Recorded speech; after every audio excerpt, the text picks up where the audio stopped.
el tema en es que a veces por por lograr ser el uno. Claro que sí. Pero para mí que no sabe ni quién.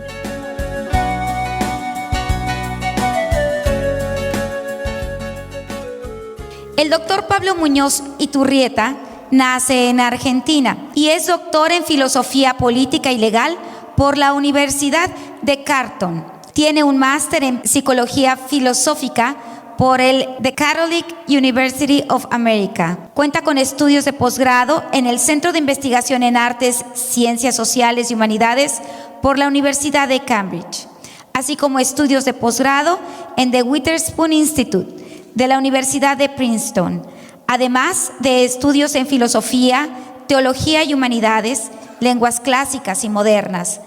Es autor de varios libros, incluyendo Atrapado en el cuerpo equivocado, Las mentiras que te cuentan, las verdades que ocultan, y Apaga tu celular y enciende tu cerebro, Manipulación, Control y Destrucción del ser humano. Ha colaborado también en varios capítulos de libros y publicado cuantiosos artículos y reseñas en revistas de índole científica. Su campo de investigación está centrado en la persona humana. Investiga y escribe sobre política, economía, religión, Biblia, psicología, leyes, idiomas, cultura, derechos humanos, ética, ciencias y deporte.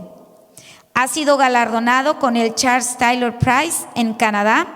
Académicamente es miembro de la American Philosophical Association, Canadian Philosophical Association y la de Quebec, Association of International Law. Pero el más importante de todo esto es considerado ya un local, un amigo de casa. Démosle la bienvenida a nuestro conferencista. Muchas gracias. Adelante.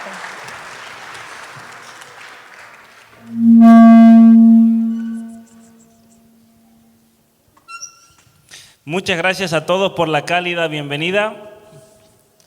Para mí es una alegría enorme nuevamente estar en Mexicali. Me parece que es el lugar donde más veces he estado en México, si mal no me equivoco.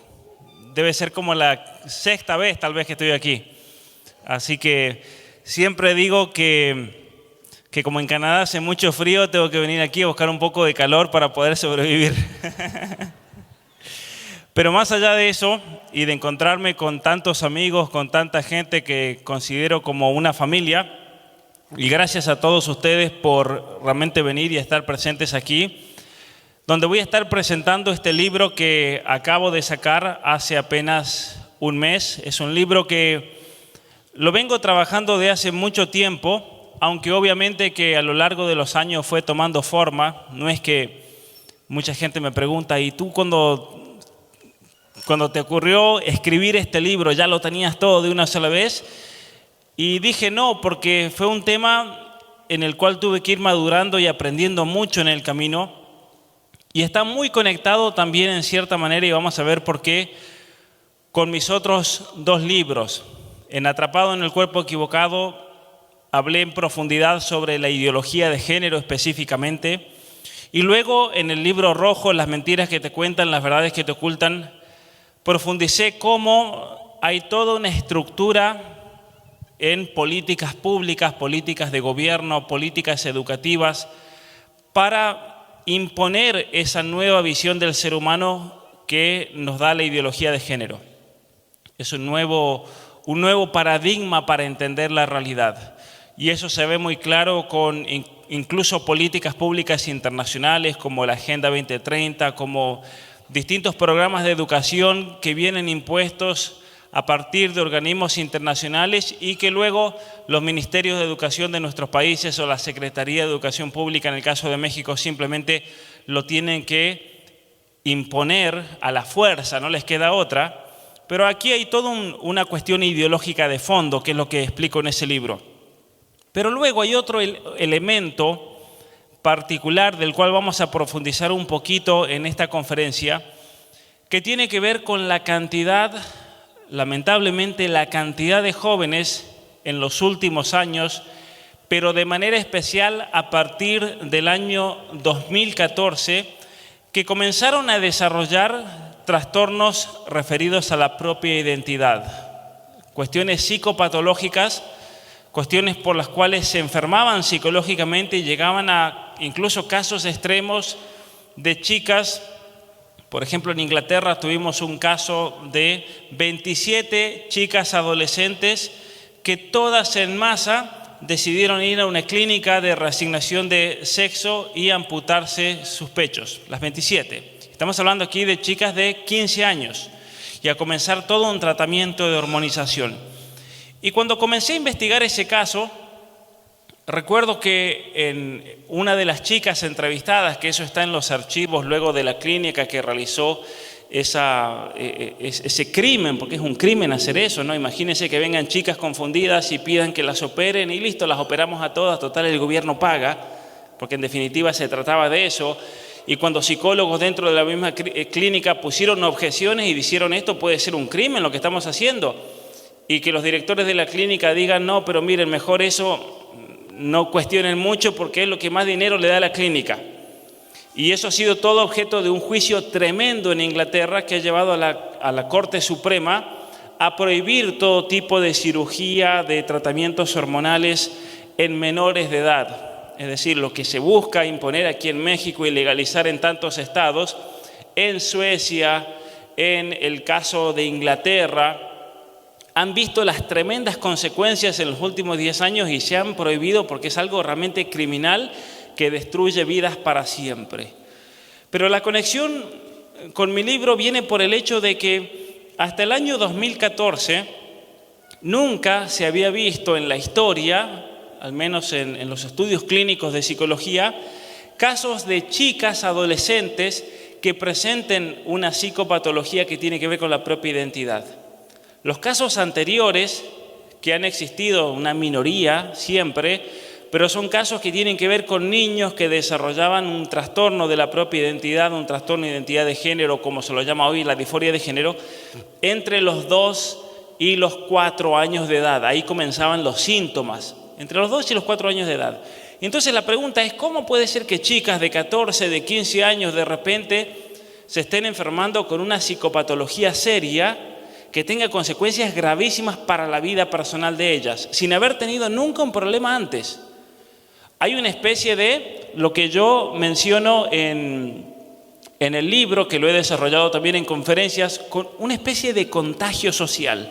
De hecho, quien acuña esta frase es una psicóloga de la Universidad de Connecticut, quien ella comienza a entrevistarse con cantidad de chicas, adolescentes que comenzaban a padecer estos trastornos, se entrevistó con cantidad de familias, y ella dijo, a ver, aquí tenemos una cosa nueva, aquí no hay una disforia de género, que yo lo explico bien en mi libro blanco, con las causales, por qué eso se da, la cuestión familiar, la cuestión ambiental, las cuestiones relacionadas con abuso, con muchas situaciones que pueden llevar a una niña o a un niño a rechazar su propio sexo.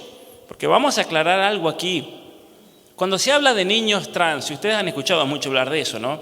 Tenemos un niño trans en Oaxaca, por ejemplo, y por eso tenemos que legalizar que un niño pueda elegir su propia identidad y que se pueda acomodar todo el sistema legal a ese niño. Bueno, lo que tenemos ahí, y aquí viene el gran problema de ignorancia con estos cambios legales, es un niño que probablemente esté siendo abusado sexualmente. ¿Por qué? Porque cuando un niño varón, por ejemplo, está siendo sometido a una situación de abuso sexual, el niño percibe que es el cuerpo que él tiene la causa de ese abuso. Y especialmente cuando un niño varón se da cuenta de que comparte con el abusador, comparte una cuestión genital, ese niño tiende a rechazar su propio cuerpo. Y de hecho es muy común en estos niños que les dicen trans, por ejemplo, que ustedes ven las historias clínicas y comienzan a investigar un caso, que se quieran amputar sus miembros genitales, por ejemplo. Es algo común. De hecho, las mamás en esos casos tienen que comenzar a esconder tijeras, esconder cuchillos, porque son reacciones de un niño que se rechaza el propio cuerpo. Entonces, ¿cuál es la pregunta fundamental en una situación así? El por qué el niño está rechazando su cuerpo. Esa es la gran pregunta. No es comenzar a celebrar al niño como un niño trans y acomodar la ley, y si el niño quiere amputarse un órgano se lo vamos a amputar y le vamos a dar tratamientos hormonales para transformarlo. No, eso es una aberración total que deja totalmente de lado el conocimiento científico, el conocimiento que se tiene desde la parte de la psicología y de la psiquiatría para ayudar a una persona a superar una situación así. Pero lo que comenzaron a ver muchos especialistas es que lo que estamos viendo en los últimos años con muchas chicas adolescentes ya no tiene que ver con esos casos de trastornos de identidad de género que comienzan en la niñez. Era algo nuevo y era una especie de contagio social. De hecho, la psicóloga que comenzó a estudiar en profundidad este tema, quien fue la que acuñó la palabra contagio social, fue condenada públicamente. ¿Por qué? Porque de repente ella había desvelado cuál era la raíz del problema. La raíz del problema está y radica principalmente en muchas chicas hoy en día. Y ustedes las que son mujeres me van a entender, cuando una niña tiene toda esa transición de la niñez a la vida adulta, esa niña pasa por toda una serie de transformaciones físicas que tienen que ver con cambios hormonales dentro de su propio cuerpo. De repente esa niña comienza a secretar estrógenos y comienza a secretar progesterona, y no solamente que lo secreta a la manera del varón, que es constante, sino que tiene ciclos. Y entonces de repente esa niña comienza a menstruar, comienza a ver cambios enormes, cambios anímicos, cambios incluso que lo puede percibir en sus emociones, y a veces son cambios muy fuertes que pueden llevar a una niña a no aceptarse completamente a sí misma, porque ya no es la misma niña de siempre. Y por lo tanto, y es algo normal, es algo totalmente normal que una chica, que un adolescente tenga que pasar por todo un proceso de aceptación que en algunos casos incluso puede durar años.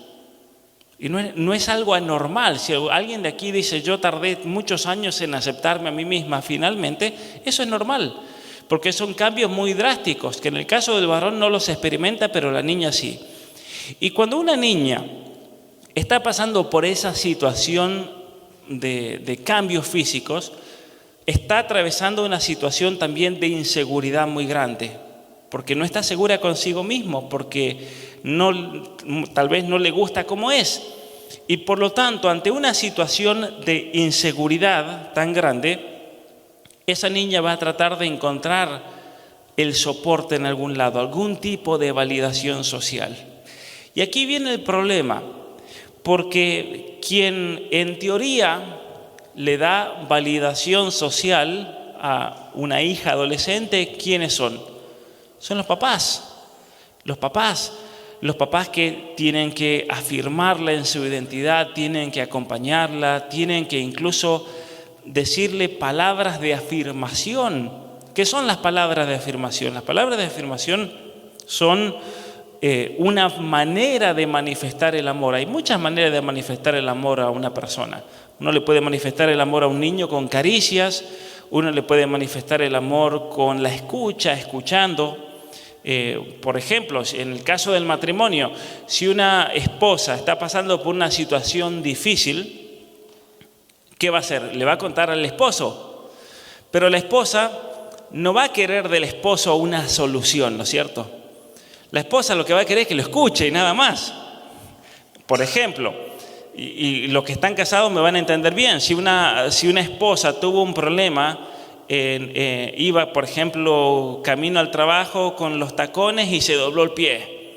Y le cuenta al esposo, me doblé el pie. Y el esposo le dice, ¿qué te dije? Que te ibas a doblar el pie si vas con eso. Eso es lo peor que le puede decir. La esposa lo único que quiere es que lo escuche. No quiere que le dé una solución, pero el hombre tiende siempre a darle una respuesta lógica. Y esa es la diferencia, ¿no es cierto?, que hay que siempre trabajar y conocerse mutuamente entre el hombre y la mujer.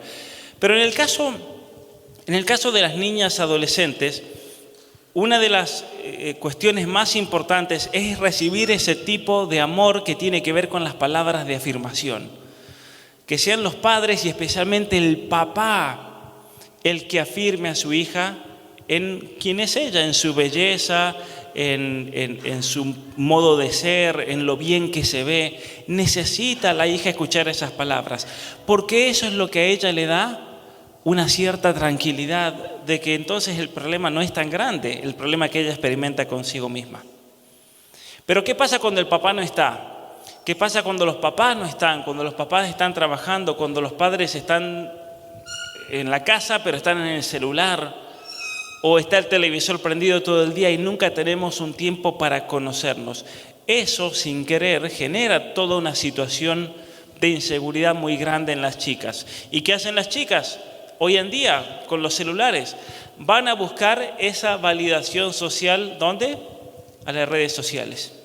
Y por eso no nos debe sorprender, por ejemplo, tantos adolescentes hoy en día que cometen locuras en las redes sociales a cambio de muchos me gustas y muchas vistas en TikTok.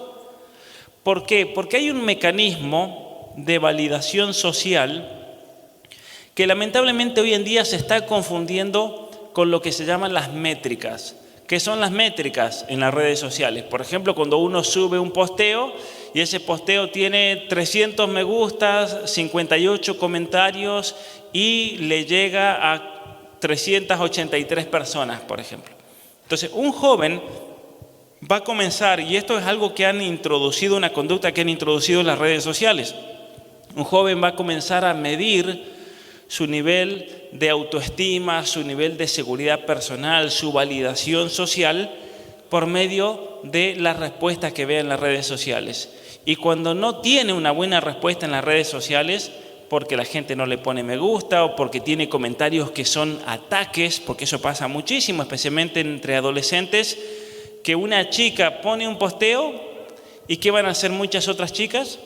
Le van a hacer un bullying cibernético, la van a tratar de destruir públicamente, lo cual termina dañando muchísimo más la autoestima de esa joven. Y eso explica también por qué tantas chicas hoy en día comienzan a mostrarse a ellas y su cuerpo cada vez más y más y más y más, porque quieren buscar algún tipo de validación social, pero lo van a encontrar en el lugar equivocado, y lo peor de todo es que lo van a encontrar con la gente equivocada, con gente extraña, con gente que uno ni sabe quiénes son, pueden ser abusadores, pueden ser lo que sea en internet, y que por lo tanto van a ser una especie de engaño. Pero con el tema de las ideologías, es interesante cómo se está dando toda una especie de contagio social, ya que hay dos maneras de contagiarse psicopatológicamente de algo.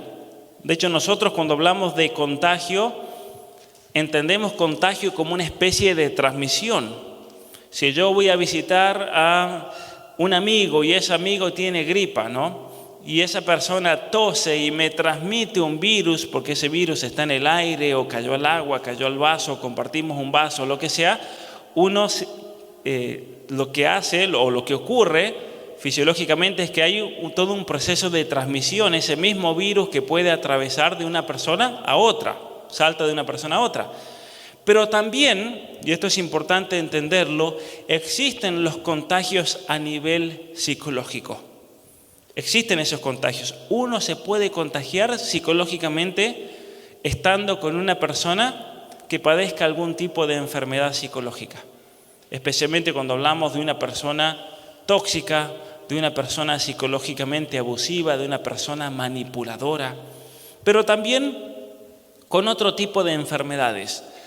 Allá por los años 90 se dio mucho y fue una epidemia, yo creo a nivel mundial, de bulimia y anorexia. ¿Se acuerdan ustedes? Muchas adolescentes con bulimia y anorexia.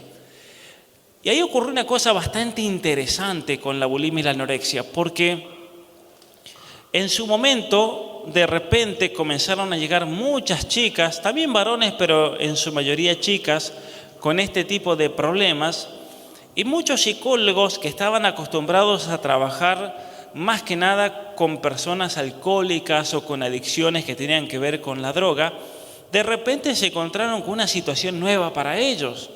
No estaban preparados para eso, no habían aprendido eso tal vez en la universidad o no tenían la experiencia de trabajar con este tipo de pacientes. Y entonces muchos psicólogos que hicieron, y esto fue un descubrimiento muy interesante, muchos psicólogos lo que hicieron fue, a ver, vienen grupos de chicas, a veces eran chicas de las mismas clases, de las mismas escuelas.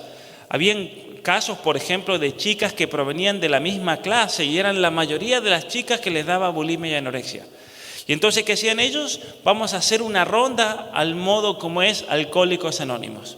Porque Alcohólicos Anónimos es un método de 12 pasos muy eficiente, muy bueno para trabajar en la adicción, en las recaídas, por medio del apoyo mutuo, por medio de una persona que me acompaña, porque cuando yo tenga, por ejemplo, una tentación, una recaída, voy a tener una persona a la cual yo le puedo llamar para que me acompañe. El aspecto social es muy importante para todo este tipo de adicciones. Pero ¿qué pasó con la bulimia y la anorexia? Resulta que traían a todas estas chicas, las ponían en ronda donde cada una tenía que contar su historia, sus problemas, sus situaciones personales. ¿Y qué descubrieron los psicólogos?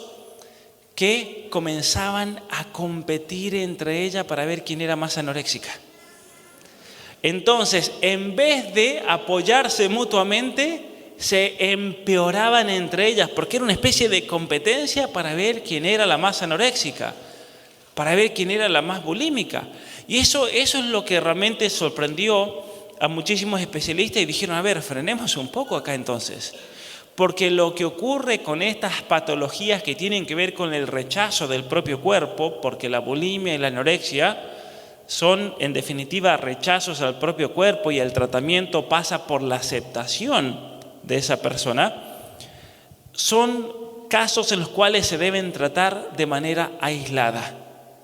De manera aislada, porque en cuanto tú pones a una persona, y se hicieron muchos estudios y experimentos, en cuanto tú pones una chica en una situación así, las compañeras y su entorno íntimo se comienza a contagiar. Y esto está comprobado científicamente. Entonces son contagios sociales de una psicopatología. De hecho, existen lo que se llaman las pandemias psicológicas. Y a lo largo de la historia han habido muchas épocas donde hay una pandemia psicológica determinada, donde especialmente en mujeres muchas se comienzan a contagiar. Con casos de neurosis, con casos de claustrofobia, por ejemplo. ¿Sabían ustedes que en los años 50 hubo una pandemia de mujeres con claustrofobia? Con claustrofobia, muy bien. Dicen, hay muchas teorías por qué a las mujeres en los 50 en los Estados Unidos especialmente les dio claustrofobia. Porque en ese momento se empezaron a hacer campañas televisivas de propagandas en las novelas y en los noticieros y en distintos programas de televisión que de repente había irrumpido en los Estados Unidos y en los hogares, donde el ideal de mujer era la ama de casa. La ama de casa. Y no tiene nada de malo ser ama de casa, pero como era algo impuesto y era como una especie de campaña de ingeniería social, eso generó en muchísimas mujeres generar toda una situación de claustrofobia. Eso es algo interesante, ¿no? para estudiarlo. Pero hoy en día lo que estamos viendo nosotros con muchísimas adolescentes es toda una especie de pandemia que tiene que ver con la cuestión del género, de inseguridad personal. Porque tenemos a chicas que están pasando por toda una transición entre la pubertad y la edad adulta, donde hay problemas de aceptación personal, donde no tienen una estructura familiar que las valide socialmente, donde hay mucha inseguridad, donde en muchos casos hay cuestiones que tienen que ver con la ansiedad, que tienen que ver con la depresión, que tienen que ver con la autoestima. Y de repente cuando juntamos todos estos ingredientes, está todo listo para que esa persona desarrolle un trastorno de la propia identidad. Lo único que hace falta es que venga alguien y les meta esa idea y los cuestione. ¿Y eso dónde ocurre? Ocurre en las escuelas. De hecho, es interesante los mismos testimonios de adolescentes que se han hecho operaciones, ya sea, tratamientos hormonales y operaciones de amputación de órganos sanos, cuando se les preguntan cuándo comenzó todo, ¿qué dicen cuando la maestra, por ejemplo, les comenzó a cuestionar su propia identidad? Cuando en las escuelas, y eso pasa mucho en Estados Unidos, en algunos estados, pasa muchísimo en Canadá, que traen las mismas escuelas a transexuales a enseñarles a los niños cómo ellos se liberaron de esa imposición patriarcal de ser hombre y mujer. Y en niños y en chicas adolescentes que están ya en un estado de confusión, con depresión, con problemas de ansiedad, con problemas de inseguridad, está todo servido para enfermarlas psicológicamente. Y eso, aparte, hay otro elemento interesante para reflexionar que tiene que ver con las redes sociales. Porque por las redes sociales es impresionante cómo hoy en día se están transmitiendo toda una serie de ideologías que tienen un objetivo concreto, un propósito concreto, y vamos a ver un poquito de eso. Pero antes yo quiero aclarar una cosa. Ustedes tienen que entender que los algoritmos de las redes sociales, ¿qué son los algoritmos? Son fórmulas matemáticas que tratan de predecir cuál es el siguiente posteo que ustedes deberían ver, o tratan de predecir qué tipo de posteo a ustedes les va a gustar. ¿Por qué? Porque las redes sociales están diseñadas para generar lo que se llama un mecanismo de adicción. ¿Por qué es eso? Porque las redes sociales necesitan de que las personas pasen la mayor cantidad de tiempo posible dentro de esa red social. Porque es ahí cuando ellos pueden ganar dinero. ¿Y cómo ganan dinero en las redes sociales mientras ustedes están ahí? De dos maneras. La primera manera, mostrándoles anuncios por los cuales los anunciantes pagan. Pero la segunda manera, porque ustedes me dirán, pero yo no estoy viendo anuncios todo el tiempo, me parecerá un anuncio cada tanto. La otra manera es por medio del estudio del perfil psicológico de cada uno de ustedes. ¿Y eso cómo se da? Vamos a ver un poquito más a lo largo de la conferencia, pero para hacerlo de manera resumida, quienes tienen un iPhone aquí, por ejemplo, ustedes tienen una cámara delantera en ese iPhone, ¿cierto? Bueno, todos los teléfonos tienen una cámara delantera, pero vamos a poner el caso del iPhone. Y esa cámara delantera, mucha gente cree que es para sacarse una selfie. Pero en realidad esa cámara delantera no fue diseñada para sacarse una selfie, sino que esa cámara delantera tiene la capacidad de reconocer 30.000 puntos faciales para determinar las expresiones y las reacciones emocionales a todo lo que ven.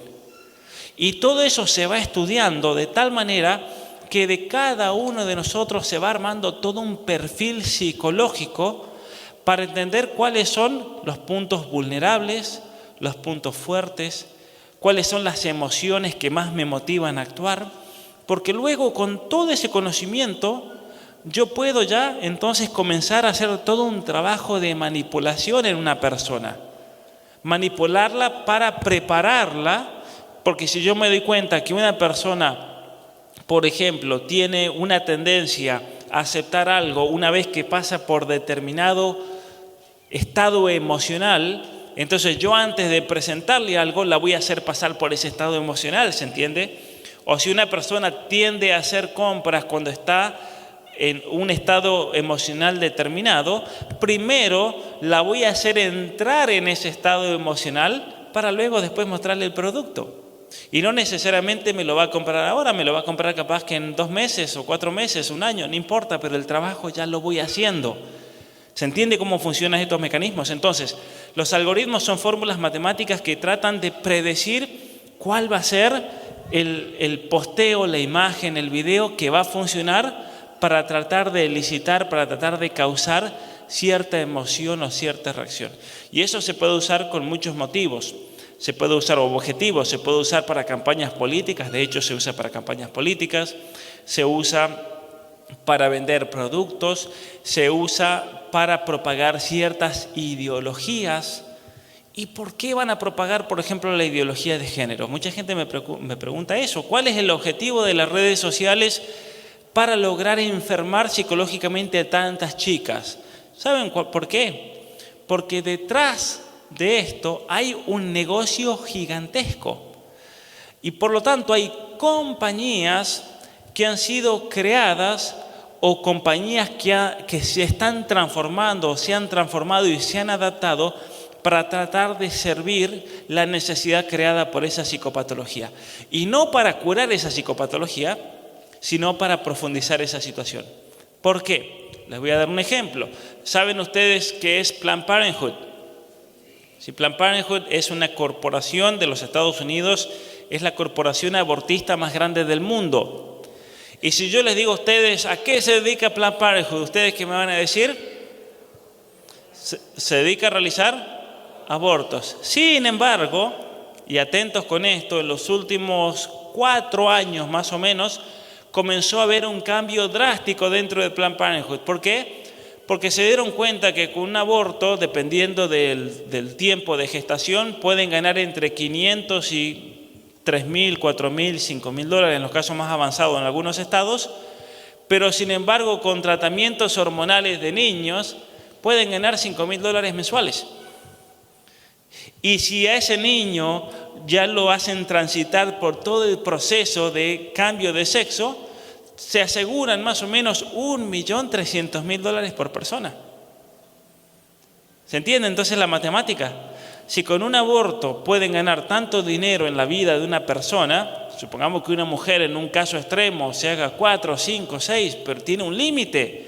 En cambio, con la transición de género, un niño, un adolescente, me va a generar dinero todos los meses hasta que esa persona se muera. Y por eso están cambiando toda la dinámica. Y entonces, y aquí viene el tema, hay compañías farmacéuticas, hay compañías que tienen clínicas, hay toda una estructura que genera miles de millones de dólares que está dispuesta a pagarles a las redes sociales para que las redes sociales induzcan ciertos comportamientos de conducta. Eso se puede hacer tranquilamente, ¿se entiende? Muy bien, vamos a comenzar reflexionando con esta frase: el medio es el mensaje. El medio es el mensaje. ¿Qué significa que el medio es el mensaje? Muchos papás hoy en día, sin querer, le dan un iPad, les dan un celular a sus hijos, y cuando uno les cuestiona eso y les dice, pero ¿no se han preguntado qué consecuencias puede tener eso en la estructura neurobiológica de sus hijos, en su manera de pensar, de comportarse? Y la mayoría de las veces los papás que dicen, no, pero mis hijos no ven nada malo, mis hijos solamente ven cosas buenas. Muy bien. Y aquí viene lo importante para entender qué significa esta frase, el medio es el mensaje.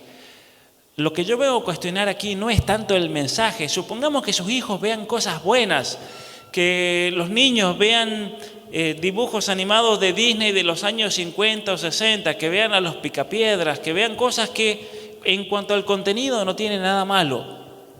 ¿Cuál es el problema? El problema es que el verdadero mensaje es el medio que usamos, el medio de transmisión. ¿Por qué es eso? Porque el medio siempre termina transformando quienes somos nosotros. Y lo vamos a ver de una manera muy clara. Por ejemplo, si ustedes hacen un estudio de una persona analfabeta y una persona que sabe leer y escribir, es impresionante cómo se pueden observar en las tomografías computadas del cerebro la diferencia entre una persona que sabe leer y escribir y una persona que no sabe leer y escribir, porque se van formando ciertas estructuras. Y con esto no quiero decir que la persona que no sepa leer y escribir va a ser una persona ignorante y se va a ver el cerebro de un ignorante. No, porque puede ser una persona con una capacidad de memoria impresionante. De hecho, en nuestra cultura occidental, el leer y el escribir no se volvió algo común hasta recién la Edad Media. Hasta recién en la Edad Media. En la antigüedad, la escritura solamente se usaba, y estoy hablando en la época de Aristóteles, de Platón y antes de ellos, la escritura se usaba simplemente como un instrumento para recordar algo. Y los libros entonces, la Biblia, ¿cómo se la sabía la gente? De memoria. La gente se sabía la Odisea, la Ilíada, las grandes gestas griegas, se las sabían de memoria. Pero es impresionante que cuando se introduce una nueva tecnología como la escritura, comienza a cambiar la estructura del cerebro. Otro ejemplo bien claro, cuando una persona sabe español o inglés o alemán, usan los caracteres romanos, tienen un tipo de cerebro distinto de las personas que usan caracteres chinos, por ejemplo. ¿Por qué? Porque desarrollan estructuras cerebrales distintas y distintas maneras de pensar. Porque el medio, la escritura, el celular, la televisión, la computadora, sí o sí te va a ir transformando y adaptando tu manera de conocer la realidad, de procesar información, la imaginación. En algunos casos para bien nos puede potenciar, pero en algunos casos para mal. Y ahí viene la clave de esta cuestión. Cuando ustedes a un niño, y les voy a mostrar, vamos a saltear esto y después vamos a volver, pero cuando a un niño uno le muestra, por ejemplo, Bob Esponja, ¿conocen a Bob Esponja?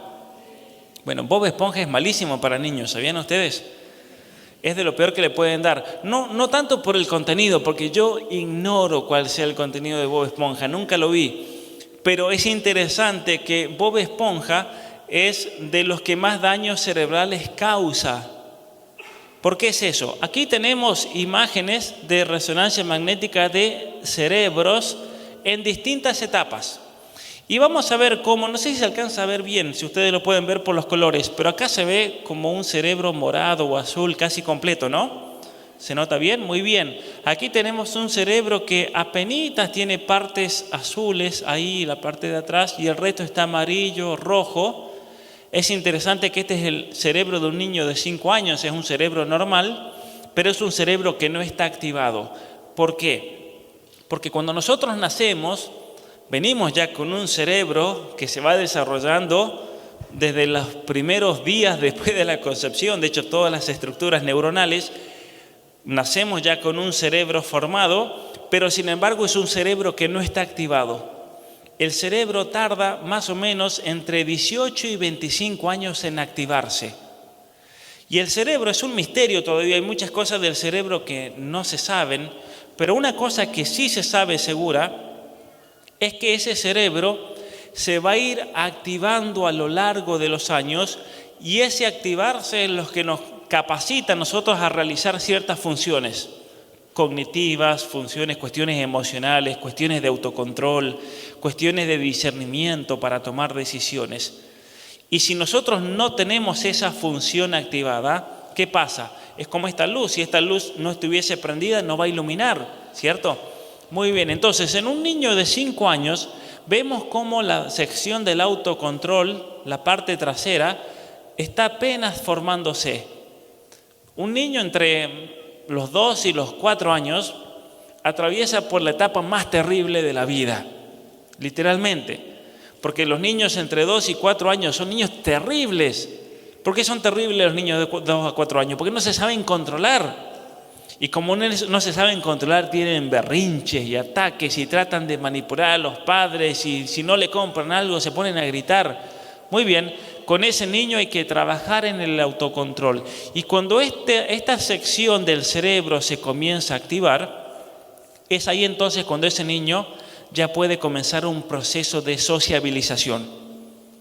De hecho, la idea del kinder, ¿no es cierto?, el jardín de infantes, a los 5 años. Nuestros abuelos no sabían de neurobiología, pero no eran tontos, observaban y se daban cuenta que recién a los 5 años un niño ya ha ganado lo que se llama el autocontrol y puede comenzar a sociabilizarse con otros niños. ¿Por qué es importante? Miren, esto no es el tema central, pero ¿por qué es importante que un niño ya sea capaz de sociabilizarse para introducirlo en grupos sociales? ¿Saben por qué? Porque si un niño no ha ganado el autocontrol de sí mismo, y ese niño, por ejemplo, va al kinder, va a ser un niño difícil de tratar, con el cual tratar. Va a ser un niño complicado, va a ser un niño pendenciero, problemático. ¿Y qué va a pasar? Los otros niños no se van a querer juntar con él. Porque los niños siguen en la amistad, los niños siguen la ley de lo más fácil. Es decir, en el niño con el cual me sea más fácil estar, con ese me voy a juntar. con el que me lleve mejor, ¿no es cierto? Ya está, esa es la ley. Cuando ustedes le preguntan a un niño, ¿por qué eres amigo de tal otro niño? No les van a dar una respuesta demasiado filosófica, ¿no? Porque la amistad es el nivel más elevado de amor entre dos personas y podemos apoyarnos mutuamente a crecer y ser hombres de bien. No van a decir porque me llevo bien con ese. Es decir, porque me llevo bien, ¿qué significa? Que con ese no me peleo, ¿no? Ya está, es eso nomás. O con ella no me peleo. Esa es la regla básica. Pero cuando un niño no está sociabilizado, pueden pasar muchos problemas que lo pueden afectar a lo largo de la vida. El que quiera profundizar un poco más, yo tengo un curso en mi canal de YouTube que se llama 12 reglas para la vida, donde explico eso. Pero luego ese cerebro se va activando a la edad de 8 años, ya tenemos distintas funciones, a la edad de 12, a la edad de 16, a la edad de 20, ya está completamente casi activado, quedan algunos puntitos ahí de inmadurez. Pero el punto es el siguiente: si ustedes a un niño de 5 años lo ponen a ver Bob Esponja, ¿qué pasa? Ese cerebro no está preparado para poder procesar toda la información que ese medio, que ese celular, que ese iPad le transmite. Y entonces, ¿qué ocurre? Ahí es cuando vemos que el medio es el mensaje. El celular, el iPad, comienza a transformar la estructura cerebral, porque este niño va a recibir una cantidad de imágenes, de sonidos, de luces, de cambio de imágenes que son muy grandes para procesar. Ese niño no las puede procesar porque no tiene un cerebro hecho para eso. ¿Por qué se creen ustedes que se recomienda que hasta los 6 años de edad el tiempo de pantalla sea 0? ¿Por qué es eso? Porque las funciones cerebrales de ese niño no están activadas para procesar imágenes. Y entonces, si ustedes a un niño le dan un celular o un iPad, ¿qué ocurre? El cerebro, por una cuestión de supervivencia, tiene que comenzar a desarrollar esas partes que tienen que ver con el proceso de imágenes, con los sonidos, con las luces, con los movimientos. Por eso, mientras más luces y más imágenes y más colores y más sonidos tenga una película, un dibujo animado, es peor para el niño, es peor.